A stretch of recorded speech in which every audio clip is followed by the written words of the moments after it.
Muraho neza ndabasuje mwese kandi nongeye kubaha ikaze kuri Frabani Official TV.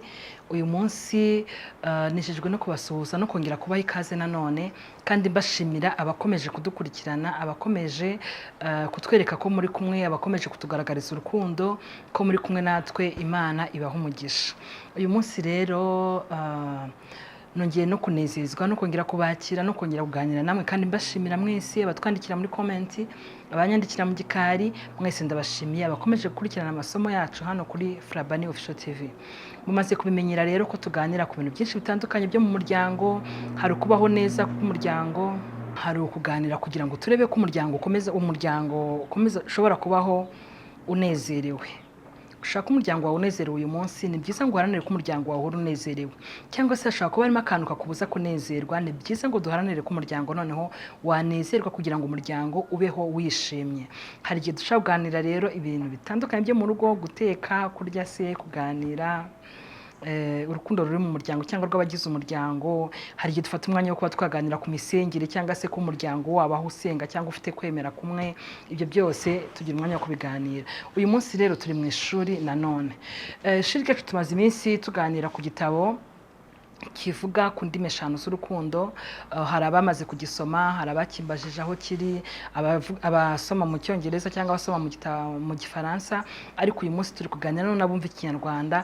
Dufate cya gitabo cyanditse mu ndimi z'amahanga tukakizana mu rurimi rw'iwacu kugira ngo natwe abumva ururimi rw'ikinyarwanda tubashe gusobanukirwa n'ibyanditse muri icyo gitabo. Aho umwanditsi yatangiye yandika icyo gitabo avuga ati se, yibaza ikibazo abantu benshi bubatse ngo bashaka kwibaza ati se, nyuma yo gushaka urukundo rujya hehe? Ese kubera ko inyuma yo kugera mu rugo urukundo rugabanuka, haba ku mugabo haba ku mugore, bakagera mu rugo inshingano wenda zikaba zaba nyinshi, bakagera mu rugo bakabona hari ibintu byahindutse mu mibereho yabo bitewe n'uko inshingano zahindutse, igika cy'ubuzima bari barimo cyahindutse, binjiye mu kindi gika cy'ubuzima, aho bose bageze mu rugo noneho ugasanga bitewe n'inshingano, bitewe no kutamenyana bihagije, bakomeje bibaza ati se urukundo rwagiye hehe?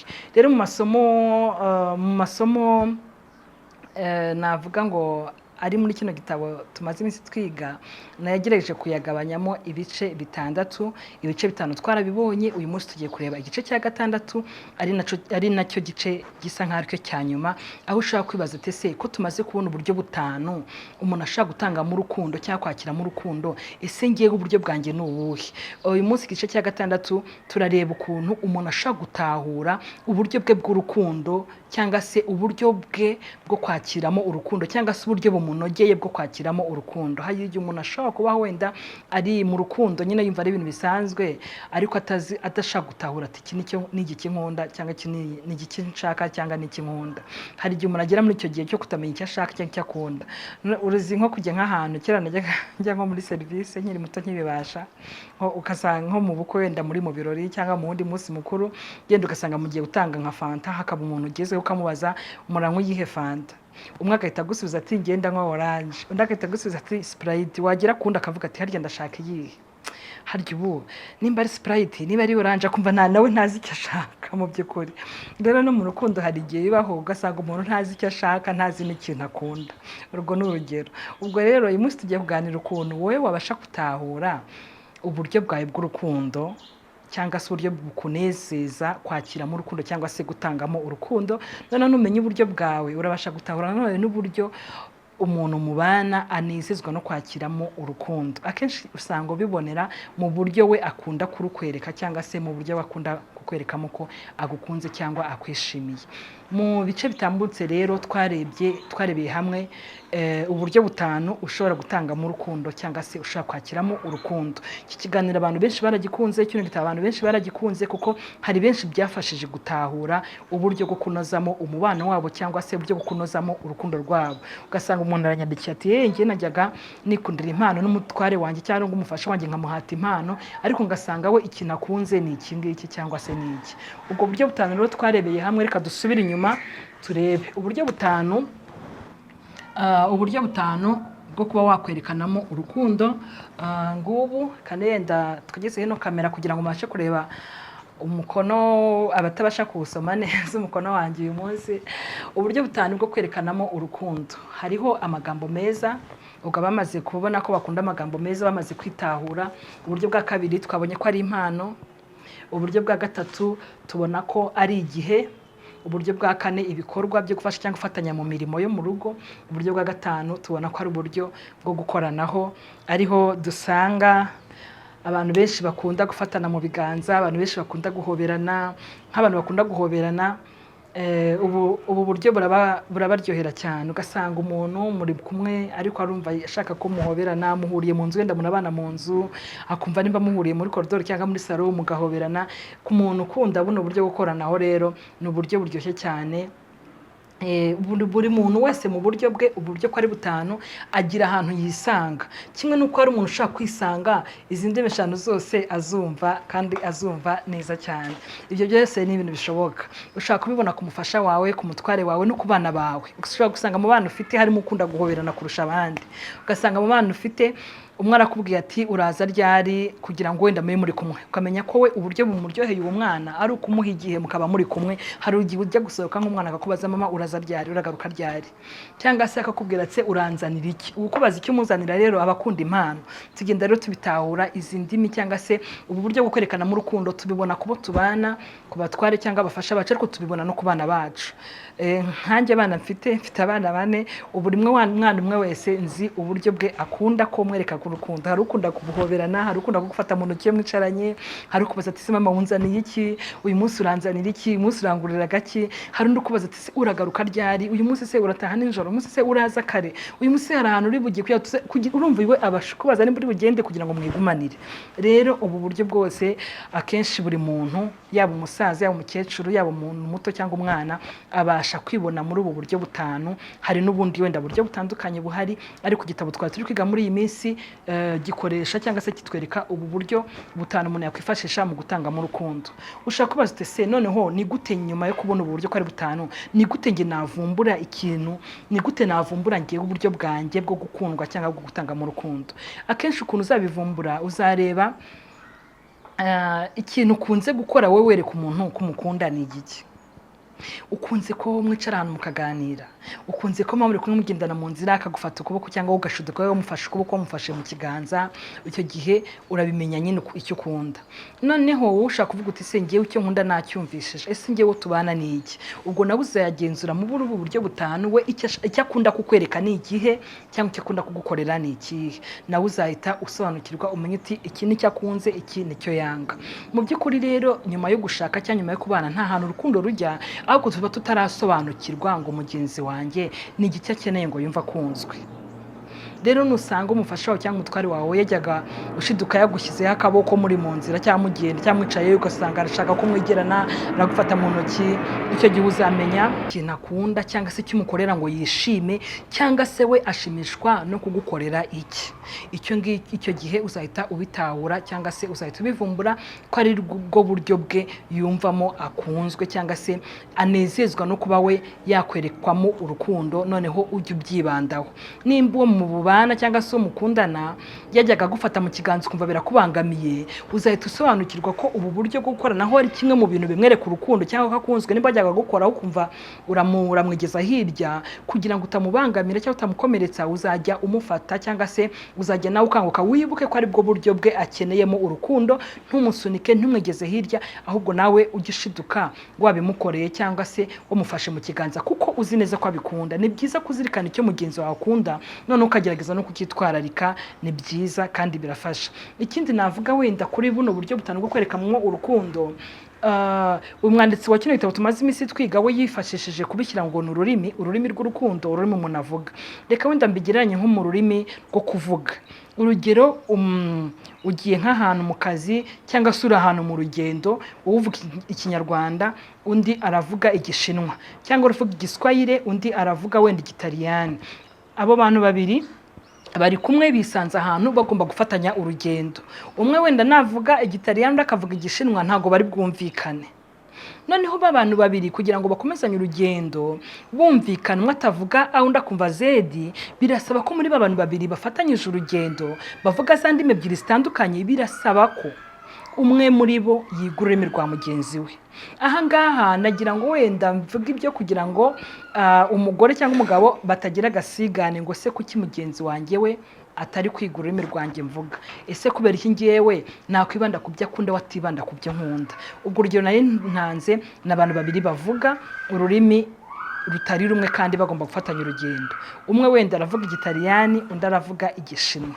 Wundi uvuga Igishinwa navuga Igishinwa bwira Umutaliyani ntago ari bwumve.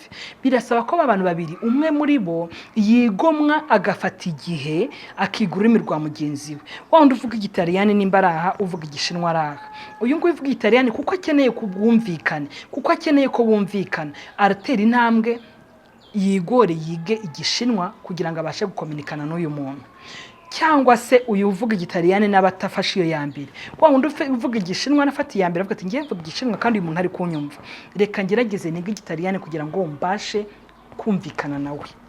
Birashoboka ko aya masomo ushaka kuyumva cyangwa ukayaha agaciro uri umugore cyangwa uri umugabo. Umwe muri mwe rero yabashe kwiga ururimi rwa mugenzi we n'undi biramworohera akavuga akana kasigaye azi kuvuga ururimi rwanjye, reka none nanjye muvugishe muri ubu buryo. Icyo gihe iyo umwe yize ururimi rwa mugenzi we kumvikana cyangwa se communication ya biroroha kuko hari umwe uzi ururimi rwa mugenzi we.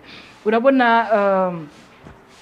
nk'ubu yenda ugiye nk'ahantu mu kazi, akenshi yenda hano mu rurimi rwacu rw'ikinyarwanda cyangwa mu gihugu cyacu cy'ikinyarwanda usanga nk'abazungu iyo baje muri kino gihugu cyacu hari nk'abo twajyaga dukorana mu kazi, ukumva wenda ni mushyashya ariko ukumva wamukorera nk'ikintu cyangwa yakubwira ati mpereza iki, akakubwira mu rurimi rwabo kuko wowe ubyumva, agahita akubwira ati murakoze. Ugatungurwa no kuba umuntu wenda uvuga Icyongereza gusa cyangwa Igifaransa gusa, ugatungurwa no kwakubwiye ngo murakoze. Ukibaza uhita uha agaciro ya effort yakoze yo kumenya ururimi rwawe. Nawe ejo uziga irindi jambo ryo mu rurimi rwe. Rero abantu batumvikana cyangwa se badahuje indimi z'urukundo ni nk'izi ndimi tuvuga. Nimba umuntu avuga aje mu gihugu cyawe cyangwa se aje ngo mukorane akazi, ukumva uyu munsi yatangiye kwiga mwaramutse, nawe nimba avuga Igifaransa ejo uziga kuvuga merci bonjour, mutangire mwumvikane mu tuntu duto duto, noneho ko mumarana igihe rwa rurimi rwawe n'urwe muzagenda mubihana, umwe amenye Igifaransa undi amenye Ikinyarwanda, ejo atangira avuga ati murakoze, ejo akongera avuga ati mwaramutse, yajya kugusaba amazi akakubwira ati amazi, mbese agatangira yiga utuntu duke cyangwa dutoya kugira ngo mwumvikane. No mu rukundo rero nuko utangira wiga kumenya icyo umuntu akunze. Uyu munsi nimba ari impano wenda uri kubyiga, wenda byakugoraga kugura impano, ariko kuko wamenye ko mugenzi wawe akunda impano urabyiga. Wenda wangaga gukoberanaho no guhoberana cyane, utaha tuzaganira ku byiza byo guhoberana. Wenda wabyangaga yaguhobera kukumva arimo arakujena, tangira wige noneho guhoberana nawe. Uko utangira kubyiga nuko bitakurimo, ni nka wa wundi, ni nka wa muzungu utangiye kwiga Igifaransa akakubwira ati waramutse, ejo kumva akakubwiye ngo murakoze. Ni ibintu rero biza buhoro buhoro umuntu akabyitoza. Nkuko wiga ururimi mu ishuri rwo kuvuga, niko n'ururimi rw'urukundo ushaka kugwitoza, bikemera kandi bikaza, umuntu mukabana neza mu rukundo, muhana neza urukundo kandi byose bikagenda neza, kubera ko umwe muri mwe yafashe iyambere yo kwiga ururimi rwa mugenzi we. Yafashe iyambere yo kwiga ngo kana kakunda iki, reka mbe nge nyimukorera kugira ngo munezeze. Rero nimba uwo muri kumwe cyangwa se umukunzi wawe akunda kumuha impano, akunda igihe, akunda amagambo meza, icyo gihe uzabitahura noneho wige kuvuga ya magambo meza ko nta kintu bitwaye. Ikindi rero umuntu ashaka kubitahura ari umwe wenyine cyangwa se mukicara mukaganira. Nimba mubana nk'umugabo n'umugore, mwicare muganire. Nimba ufite umwana wenda ufite wamaze kumenya mu bana banjye uyu nguyu akunda iki cyangwa yanga iki ngiki, mukicara mukaganira. Hari igihe rero ushobora kumenya ururimi rw'umuntu avuga mwicaye mwaganiriye, cyangwa se kubera ko mubana nyine n'imyitwarire ukagenda bivumbura muturi munabiganiraho. Ariko bishobora kuba byiza ko mwicara mukabiganira. Utiyenda muri ubu buryo butanu wowe ukunda n'ubuhe, cyangwa ukamwita uti nyamara nubwo wenda wavuze ko ukunda ubu ngewe mbona ubu ngubu ari gukunda cyane. Umuntu ashaka kuvuga Igifaransa, ashaka kuvuga Icyongereza, akavuga Ikinyarwanda n'Igiswahili. Rero no mu rukundo ushaka kwibona ubu buryo bwose bukorohera, ubu buryo bwose bushaka kukwereka ko ukunzwe, kandi nabyo ni byiza, nta mategeko abihana. Ariko ni byiza ko tumenya uburyo bagenzi bacu bakeneye gukundwamo kugira ngo tubakunde. Akenshi rero ntaho urukundo mu by'ukuri rujya, ahubwo tuba tutarasobanukirwa ibyo bagenzi bacu bakeneye ngo bumve ko bakunzwe. Ni byiza rero iyo umaze kumenya icyo mugenzi wawe akeneye ngo yumve ko akunzwe, kucyitwararika ukakimuha, ukamuha urukundo ukacyitwararika ukamwereka urukundo muri ubwo buryo we ashaka. Niba mugenzi wawe akunda ko kuguha impano kenshi uzamenya ko nawe burya zikunda. Nimba akunda ko muba muri kumwe kenshi akeneye igihe uzamenya ko akeneye igihe cyo kuba muri kumwe nawe witwararike. Iyo wamaze kumenya rero uburyo mugenzi wawe akeneye mu rukundo bikorohera kumuha urukundo kuko umuhaye icyo ashaka. Aha ku buryo bwa gatanu mu buryo bwo gukoranaho nababwiye ko ubutaha mu kiganiro tuzakora ubutaha tuzaganira ku byiza byo guhoberana kugira ngo ba bantu bakunda guhoberana n'abatabikunda nabo tubibakundishe tuzabiganiraho ubutaha. Rero reka isomo ry'uyu munsi turisoreza aha ngaha kwari kubashishikariza kumenya icyo mugenzi wawe akeneye ngo yumva akunzwe, yaba umugabo wawe cyangwa umugore wawe cyangwa umwana wawe meme n'umubyeyi wawe cyangwa se umuntu mubana mu kazi. Ahantu hose ushaka kwerekana urukundo nubwo turi kwibanda cyane mu muryango, ariko aho uri hose ni byiza ngo mugenzi wawe nimba uzi icyo akeneye ngo yumva akunzwe ubimufashemo. Gutanga urukundo ni byiza, gutanga urukundo biraryoha kandi n'ubuzima bizana ubuzima aho turi. Murakoze rero ndabashimiye abakurikiranye isomo ryacu ry'uyu munsi. Ndumva twasoreza aha ngaha. Imana ibaha umugisha. Soje rero mbifuriza impera z'umwaka nziza, uyu mwaka muwusoze neza, muzagire Noheli nziza, n'umwaka utaha muzawutangire neza, muzagire ubunani bwiza, iminsi mikuru myiza. Ubuntu bw'Imana bukomeze kubana namwe. Murakoze cyane. Imana ibaha umugisha. Ndabakunda. Nimba uri mushyashya kuri uyu murongo wacu ukore subscribe, turakwibukije kandi turagushimiye. Imana iguha umugisha. Murakoze cyane.